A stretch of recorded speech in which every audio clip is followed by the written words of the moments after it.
안녕하십니까? 예, 여러분 한 주일 동안 잘 지내셨습니까? 예, 교과 공부를 시작해 보겠습니다. 예, 문답식으로 풀어보는 교과 공부. 오늘은 2023년 제1기에서요, 제12과가 되겠습니다. 제12과 제목은요, 영원토록 여호와를 경배하자라는 제목을 가지고 이번 주에는 공부가 시작되네요. 자, 그렇다면요, 제12가 영원토록 여호와를 경배함, 즉 예배하자라는 것이죠. 영원토록. 자, 대충 개요를 한번 살펴본다면요, 첫째 날은 성소에서 너희 손을 들고 라는 식으로 경배를 얘기하는 것입니다. 그래서 그 내용을 보면은 시온은 하나님의 특별한 축복의 장소로서 백성들과 언약적 유대를 나타내는 장소였습니다. 성소가요. 그 다음에 그곳에서, 그 장소에서 그분의 은혜의 언약 안에서 우리는 주님께 나아가서 찬양하며 경배하는 것을 배울 것이고요. 자, 둘째 날은요, 새노래로 여호와를 찬양하라. 그러니까 새노래로 여호와께 경배를 해라는 말씀이죠. 자, 새노래는요, 주님의 사랑과 자비를 다시 찾는 기쁨을 표현하는 것이 기쁨으로 찬양하는 그것을 찬양하고 새롭게 경험한 구원의 기쁨과 은혜를 표현하고 새로운 헌신을 다짐하는 예배, 경배를 하라. 예, 그 다음에 셋째 날은 뭘 배울는지 주여 누가 주의 장막에 거하리까라는 제목을 가지고요. 주의 장막에서 우리 하나님을 경배하라는 뜻이 되겠지요. 그렇다면요, 안에 내용을 살펴볼 것은 하나님 앞에 거할 자의 삶은요, 그분의 은혜와 의를 인정하고 주님을 경외하며 예배하는 거룩하고 온전한 삶이 매일의 생활과 일치하는 거룩한 경배를 드려야 된다라는 말씀이 되겠고요. 넷째 날은요, 열방 중에 주의 영광을 선포하라는 예배입니다. 예배는요, 하나님이 어떤 분이심을 깨닫고 경외하는 것이지만은요, 궁극적인 목표는 만민에게 하나님의 복음을 선포해서 하나님의 백성과 연합하여서 온 피조 세계가 주님을 경배하는 것이 그 하나의 선포하라는 목적이 되겠습니다. 자, 다섯째 날은요, 하나님께서 예배를 기뻐하지 않으실 때가 있는가요? 네, 그걸 한번 살펴보겠죠. 예배의 외적 표현과 내적 동기가 조화되지 않을 때의 예배는 하나님이 그 예배를 기뻐하지 않는다는 얘기죠. 자, 왜곡되고 행식적이 강화된다. 하나님은 오직 회개와 진실한 감사가 동반되는 그 참 예배를 기뻐 받으시지, 외적으로 표현되는 예배, 왜곡된 예배, 행식적인 예배, 이런 것은 하나님이 기뻐하지 않으신다는 말씀이 되겠죠. 자, 그래서 첫째 날부터 들어가 보겠습니다. 예. 여호와를 경배하라. 영원토록. 예, 서론이 되겠습니다. 하나님께서 이스라엘을 특별한 나라로 부른 이유가 있겠지요. 그 이유가 뭐냐고요? 예. 예배 드리기 위한 백성으로서 불렀다 이겁니다. 영원토록 여호와를 경배하기 위해서 부르셨다. 자, 영원토록 하나님을 찬양하라고 부르셨다. 세 번째는 다른 나라의 하나님을 전가하는 소명으로 이스라엘을 부르셨다는 것입니다. 여호와를 영원토록 경배하는 것은 이렇게 세 가지로 분류가 해볼 수 있겠고요. 온 세상을 향한 주님께서요 바라시는 것과 주의 백성이 해야 할 일은 무엇인가라고 묻는다면은 어떻게 대답하겠습니까? 주님은요, 온 세상이 당신의 백성과 함께 예배하기를 주님께서는 바라신다는 거죠. 두 번째는요, 주님의 백성은 주님을 경배하고 하나님과 그 사랑에 소명을 두는 의인을 원하신다. 이런 사람이 하나님을 향해서 주님께 경배하기를 바라신다는 것이죠. 예, 회중 가운데서 주님을 찬양하는 것이 이상적인 예배가 될 것이다 이겁니다. 자, 그러면 그 예배에는 두 가지 유행이 있는데 그 두 가지 유행은 어떤 유행인가? 자, 개인적인 예배가 있을 것이고요. 또 하나는 공중 예배가 있을 것이다 이겁니다. 이 두 유형을 나누어서 보면 개인 예배는 개인 기도와 찬양의 예배를 통해서 이 개인 기도를 통해서 공동체는 새로운 찬양을 더하게 할 수가 있다. 그 개인 예배가 중요하다. 그러나 공중 예배가 더 중요하겠지요. 공중 예배는 공동체는 정직한 자들이 모여서 모임이라고 불리고 있다는 겁니다. 예, 정직한 자들이 모임, 공중 예배 정직한 자들이 모이면 얼마나 좋겠습니까? 자, 이런 가운데서 본다면은 첫째는 예배를 통해서 사람은 하나님을 알게 되고, 예배를 통해서 하나님을 알게 되고, 공중 예배를 통해서. 두 번째는요, 예배를 통해서 하나님께서는 그들을 아신다.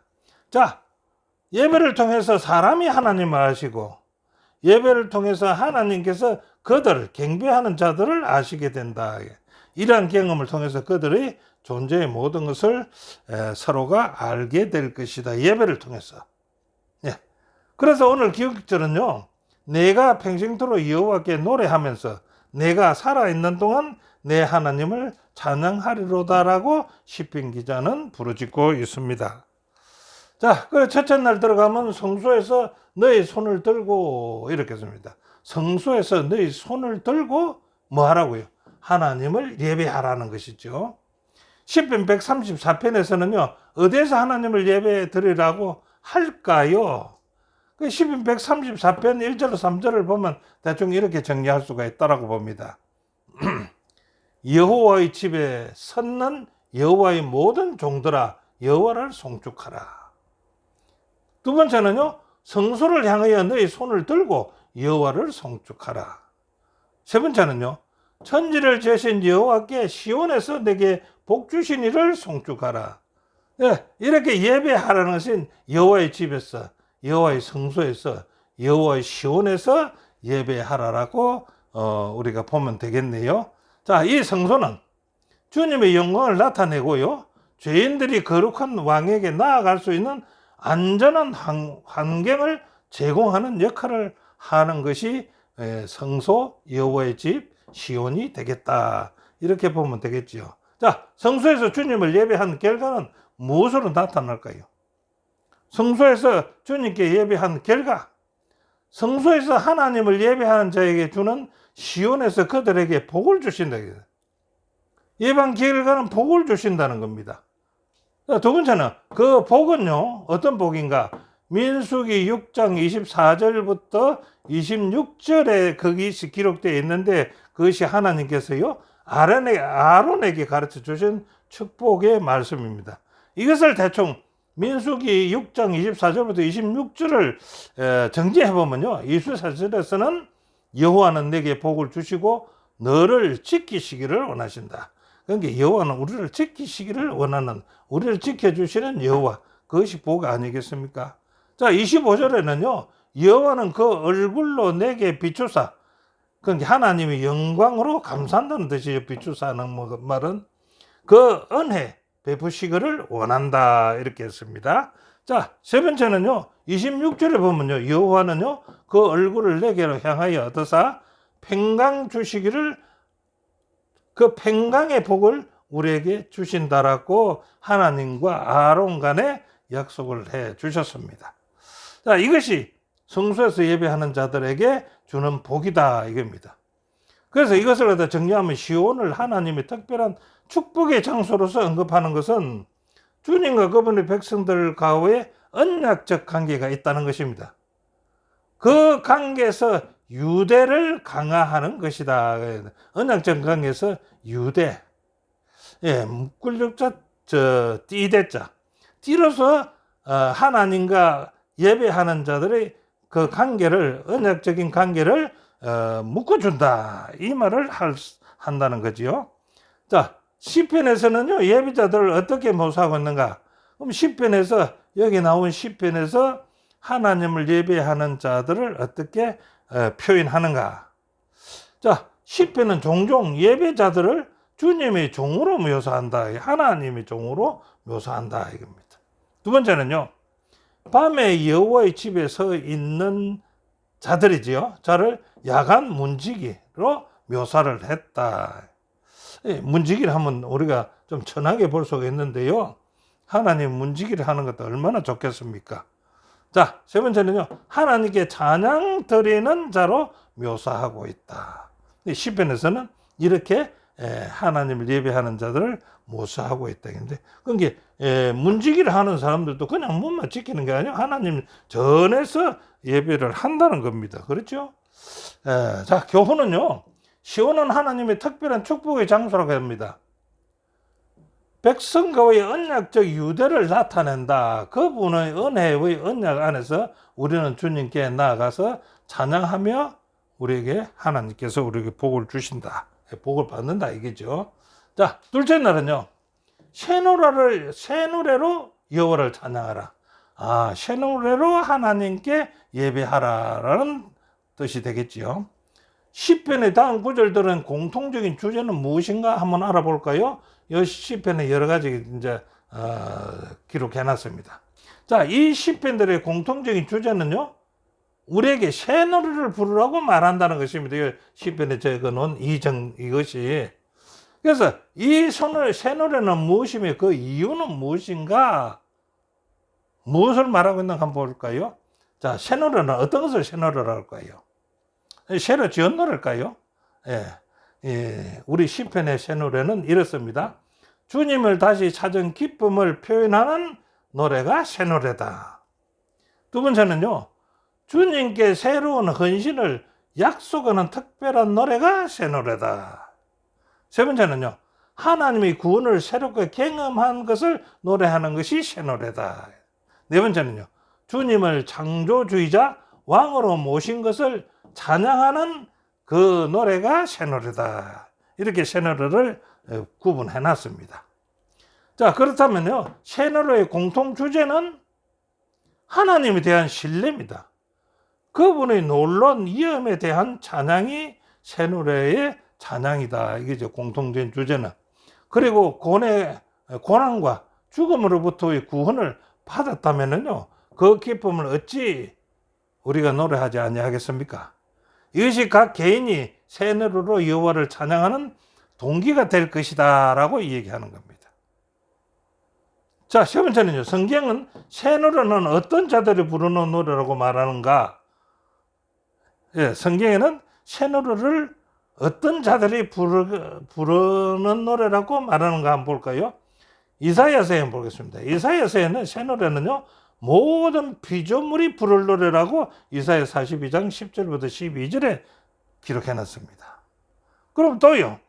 시편의 새 노래는요. 그를 가까이 하는 백성들이 부를 것이라고 시편 148편 14절에 말씀해 놓았습니다. 그렇다면요. 계시록에 구원받은 자들이 부를 노래라고 계시록 5장 9절 14장 3절에 구원받은 자들이 새 노래를 부른다고 얘기했습니다. 그래서 간단히 말해서 이 새 부르는 노래는 새 노래를 부를 것이다 라고 말씀하는 것이 우리 성경에 있는 말씀이겠지요. 자, 교훈에서는 그럽니다. 새 노래는요, 주님의 사랑과 자비를 다시 찾은 기쁨을 표현하는 노래, 새롭게 경험한 구원의 기쁨과 은혜를 상상하게, 생생하게 표현하고 새로운 헌신을 약속하는 노래가 새 노래라. 이렇게 교훈에서 말씀하고 있습니다. 자, 셋째 날은요, 주여, 누가 주의 장막에 거하리까? 누가 주의 장막에 거하리까? 라고 하면서 그 예배는 어떤 예배냐?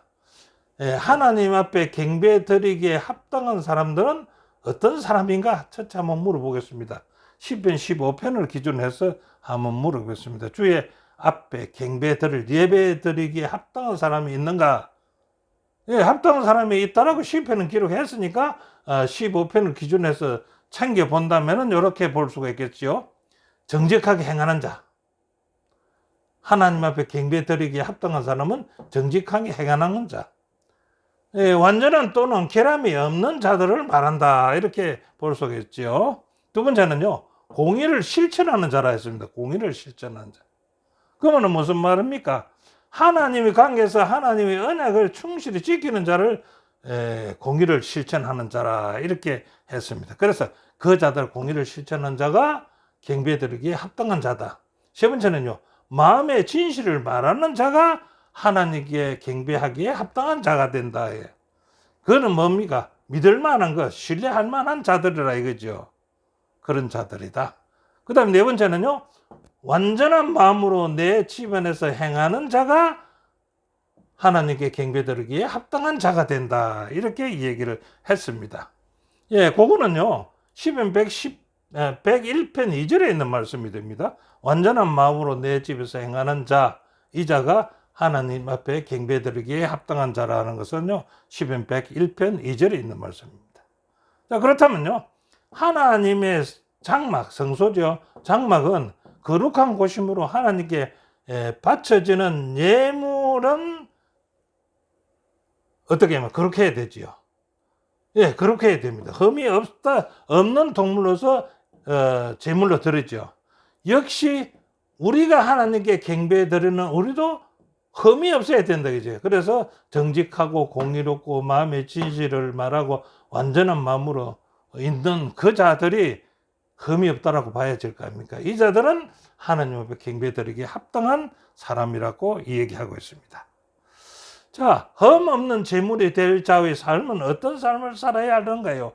이렇게 하나님께 예배 드리기에 합당한 자들, 그런 자들은 흠 없는 제물이 되어야 됩니다. 하나님의 거룩한 산 제사를 드릴 때 흠 없는 동물로서 제사 지는 것 같이 우리의 몸으로서 하나님께 제사를 드리는 우리도 흠 없는 제물이 되어야 된다 그지. 그래서 그걸 첫째로 보면 흠 없는 삶은요, 하나님의 은혜와 그분의 의를 인정하는 삶으로 사는 자들이 흠 없는 제물이 된다 이거죠. 두 번째는요, 흠 없는 삶은요, 주님을 경외하며 하나님과 막힘없이 교제하면서 사는 삶을 사는 사람이 흠 없는 자다. 세 번째는요, 흠 없는 삶은요, 그분의 말씀에 순종하는 삶을 사는 것이 흠 없는 자입니다. 네 번째는 흠 없는 사람은 자신의 영광이 아닌 하나님께 영광 돌리는 삶을 사는 사람이 흠 없는 자라고 했습니다. 이렇게 흠 없는 사람이라면은 그런 삶을 사는 사람은 흠 없는 제물이 된다. 이렇게 볼 수가 있겠지요. 이 168페이지에 있는 말씀입니다. 자, 그 다음에 거룩한 곳에 설 자의 거룩하다는 것은 무엇을 의미하는가? 여기 거룩한 곳에 설 자의 거룩하다는 그 뜻은 이렇게 말합니다. 곧 손이 깨끗하며 손이 깨끗한 자라고 이렇게 말합니다. 거룩하다 하는 것은 손이 깨끗한 자. 손은 뭘 얘기하는 겁니다. 손은 행실을 상징한다 이거죠. 그래서 올바른 삶을 산다는 것을 의미한다. 손이 깨끗하다는 뜻은요. 두 번째, 마음이 정결하면서, 마음이 정결하는 것은 뭡니까? 참 신앙은요, 마음을 다스려 순결한 생각과 신실한 동기를 유발하는 것을 마음이 정결한 자라고 얘기합니다. 이런 사람이 어디에 쓴다고요? 거룩한 곳에 설 자다. 거룩해진다. 세 번째는요, 뜻을 허탄한 데 두지 아니하는 자다. 뜻을 허탄한 데 두지 아니하는 자란 말은 무슨 말이냐 그러면 이 허탄하다는 말이 히브리어로 샤우입니다. 샤우란 말은요, 가치 없는 것에 마음을 두지 않는데요. 그 가치 없는 것이 뭡니까? 우상 숭배입니다. 그 우상들을 얘기하는 겁니다. 그게 우상에 손을 대든지 우상을 갖다가 섬기는 자는 거룩한 자가 못 된다 이거지요. 자, 그 다음에요. 거짓 맹세치 아니하는 자.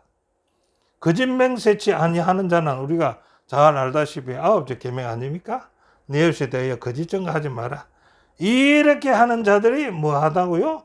거룩한 곳에 설 자, 거룩하다라고 얘기할 수가 있다라고 볼 수가 있겠습니다. 자, 교훈은 이렇게 말합니다. 하나님을 앞에 나아가는 거룩하고 온전한 삶은요, 그분의 은혜와 의를 인정하고 주님을 경외하면서 예배하는 삶이 매일의 생활과 일치하는 복을 누리는 삶을, 복을 나누는 삶을 의미한다라고 저자는 교훈에서 말하고 있습니다. 자, 넷째 날은요, 열방 중에 주의 영광을 선포하라. 열방 중에. 자, 무슨 말인지 한번 살펴보겠습니다. 시편 96편에는요, 예배의 모든 다양한 측면이 언급되어 있습니다. 여러 가지 예배가 있다는 거지요. 그래서 그 측면을 살펴보면 여호와의 영광을 돌리기 위해서 예배하는 것은, 예배는요 여호와께 노래를 하는 것, 노래하는 것도 여호와께 예배입니다. 그의 이름을 송축하는 것 예배입니다. 그의 선하심과 위대하심을 선포하는 것 예배에 들어갑니다. 예물을 들고 하나님 성전에 들어가는 것이 예배하는 것입니다. 예물 없이 예배는 안 되죠. 예. 그런 게 하나님의 위대하심을 선포하지 않는 것도 예배에 안 되지요. 하나님의 이름을 송축하지 않는 것도 예배가 되지 않습니다. 여호와께 경배해 드려야 된다라고 얘기할 수가 있겠습니다. 자, 그러면 시편의 예배의 특징 외에요, 다른 측면은 어떤 것이 있나라고 한번 살펴보자라고 저자는 얘기했는데, 그거 보니까 만민 가운데 주님의 나라를 선포하는 복음의 차원을 강조하고 있거든요. 자, 여기에 복음을 선포하는 것도 볼까요? 시편 96편 2절에는 그 구원을 날마다 선포할지니라, 전파하라는 겁니다. 그렇지요? 선전하고 전파하라 하는 것입니다. 두 번째는요, 그 영광을 열방 중에, 이 열방이란 말은 온 세계를 얘기하는 겁니다. 그죠? 열방 중에 그 기이한 행적을 만민에게 전해라, 선포하라. 그 다음에 96장 5절에는요 이랬습니다. 만군의 모든 신들은요 우상들이지만은 여호와께는 하늘을 지으심을 아는 것이라는 것입니다. 예, 예배의 특징입니다. 자, 그 다음 96장 10절과 13절에는요 여호와께서 다스리시니까요 그가 땅을 심판하러 임하실 것이라는 것을 예배에 포함되어 있어야 된다. 그 예배의 특징입니다. 그렇다면 예배의 특징을 알아봤다면 예배의 목적은 무엇일까요? 예배의 목적은 경배와 전도다, 이렇게 얘기했습니다. 자, 전도가 무엇인지 한번 볼까요? 전도의 목표는요 만민을 하나님의 백성과 연합시키고 궁극적으로 온 피조 세계가요 주님을 경배하게 하는 것이 전도의 목적이라는 것입니다. 전도의 목적. 자, 그 다음에 두 번째는요, 예배는요 주님이 어떤 분이신지에 대한 내적 인식에서 시작돼야 된다. 그 내적 인식이란 무엇인가? 그 첫째가 그는 하나님은 창조이시다. 두 번째, 하나님은 왕이시다. 세 번째, 예수님은 재판관이시다. 네 번째, 하나님이 이 과거에 하신 일을, 그러니까 이 과거에 하신 일은 창조입니다. 창조를 기억하게 하는 것이고요. 다섯 번째는 현재 지금 세상에 유지되고 다스리시는 것을 직시하는 것이다. 현재에서는요. 자, 여섯 번째는 미래에 이루실 역사, 그게 종말과 심판이죠. 새하늘과 새 땅을 기대하는 것이 우리의 예배의 목적이라고 볼 수가 있습니다. 그러니까 예배의 목적에는 경배하는 목적도 있지만 전도의 목적이 있다 이겁니다. 그래서 예배하는 우리는 주님이 어떤 분이신지를 잘 알아야 된다 이거죠. 그것이 6가지가 있다 이겁니다. 자, 그 다음에는요, 시편 96편과 요한계시록의 세상 마지막 때를 위한 기별과 통일하다라고 얘기합니다. 자, 뭐가 통일할까요? 시편 96편하고 요한계시록 나오는 세상 마지막 때를 위한 기별과 동일하다고요? 어째서요? 창조주의 심판주이신 분을, 심판자이신 분을 경배하라는 시편 96편은 6편의 전 우주적인 호소는요 세상을 향한 하나님의 마지막 복음 선포인 요한계시록 14장 6절 12절 세천사의 기별이죠. 세천사의 기별에도 기록되어 있거든요.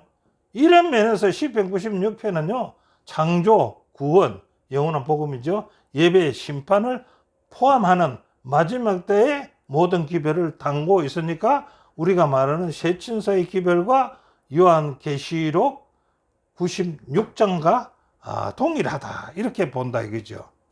자, 교훈에는요, 예배는 하나님이 어떤 분이심을 깨달아야 되고요, 경외하는 것이다.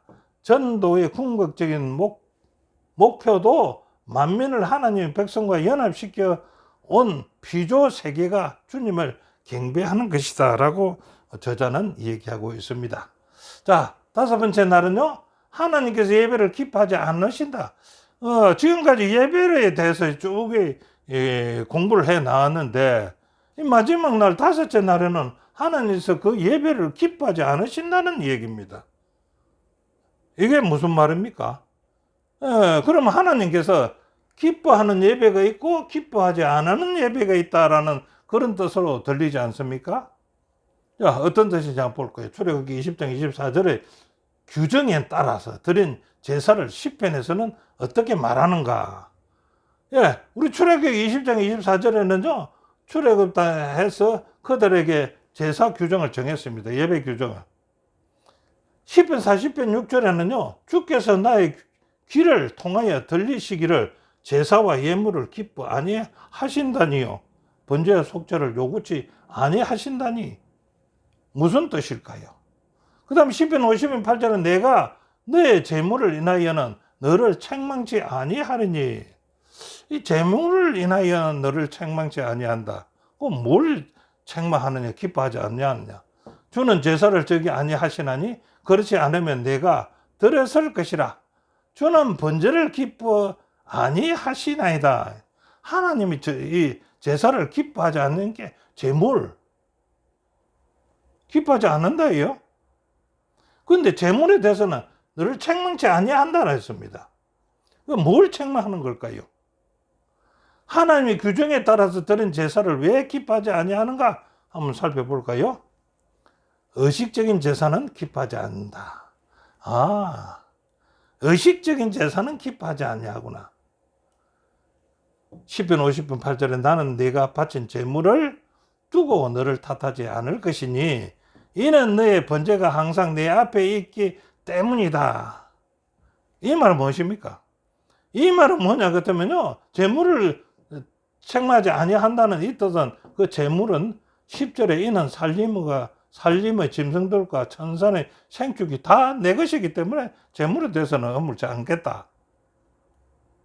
그들의 삶에서 악과 불의를 행한 자의 제사, 즉 너의 교훈을 미워하며 버리고 도적과 연합하고 간음하는 자와 동료가 되고 내 입과 혀를 악과 계사를 짓고 내 행제를 공박하고 내 어미의 아들을 비방하는 자가 드리는 제사니까 기뻐하지 아니하신다 이거죠. 그렇게 얘기하는 겁니다. 자, 세 번째는요, 예수님께서는 예배에 대한 교훈은 무엇입니까? 예수님께서 예배에 대한 교훈은 이거는요, 선지자 왕 50페이지에 있는 말씀으로 될 수 있는데요, 예배는 외적 표현과 올바른 내적 동기가 조화되어야 하는데 이게 조화되지 않는 예배는 하나님이 기뻐하지 않는다 이거죠. 즉 말해서 의식이나 예배의 행식 그 자체가 목적이 되어서는 그 제사를 하나님이 기뻐하지 아니하실 것이다 이겁니다. 그래서 선지자 왕 50페이지는 이렇게 말합니다. 이 백성이 입술로는 나를 공개하되 마음은 내게서 멀도다. 하나님을 예배하는 자들은 신령과 진정으로 예배해야 된다. 이는 아버지께서는 이렇게 자기에게 예배하는 자들을 하나님은 찾고 계시기 때문이다라고 선지자 왕 50페이지에 기록을 해놨던 것입니다. 그래서 우리 제사는 하나님 기뻐하지 아니하신다는 것은 여기에 해당되지 아니하면 기뻐하지 아니한다 이겁니다. 행식이나 의식으로서 제사를 지내는 것은 하나님이 기뻐하지 아니하신다는 말 아니겠습니까? 자, 교훈은 이렇게 말합니다. 예배의 외적 표현과 내적 동기가 조화되지 않을 때 예배는 왜곡되고 행식이 강화된다. 하나님은 오직 회개와 진실한 감사가 동반되는 예배를 기뻐 받으신다라고 얘기하고 있습니다. 자, 오늘의 공부의 결론을 갖다 정리해 보면 이렇게 볼 수가 있겠습니다. 첫째로 하나님의 백성은 예배하는 백성이 되어야 된다. 예배하는 백성입니다. 두 번째는 개인의 예배와 공동체의 예배는 서로 보완적이 되어야 되고, 그 보완될 때 온전하게 경배하도록 돕는다, 서로가. 그 두 예배가, 개인 예배와 공동 예배가. 그 예배는 온전하고 정직한 자의 것이며 하나님은 그의 거짓과 행식을 받지 않으신다는 겁니다. 그 예배를. 그 다음에요, 우리의 예배에는요, 회개와 진실함이 필요하지요. 그것은 삶으로서 나타나야 한다는 것입니다. 예, 우리 예배를, 진실한 예배가 되려면 우리 삶에서 나타나야 된다. 우리가 삶으로 주님을 경배할 때 세상은 주님의 영광을 볼 것이며, 주님은 그런 예배를 통해서 온 세상이 하나님께 나아오기를 원한다라고 얘기하고 있습니다. 자, 오늘 공부는 여기까지입니다. 함께 공부해 주신 여러분 대단히 감사합니다. 다음 주에 다시 뵙겠습니다.